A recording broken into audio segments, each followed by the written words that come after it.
बिस्मिल्लाहिर्रहमानिर्रहीम। अस्सलाम वालेकुम वरहमतुल्लाहि वबरकातुहू।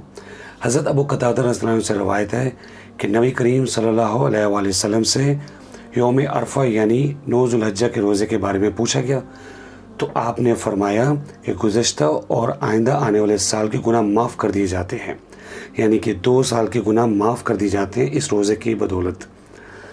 लेकिन शर्त है कि सिर्फ़ सगीरा गुनाह माफ़ होते हैं, कबीरा गुनाह नहीं।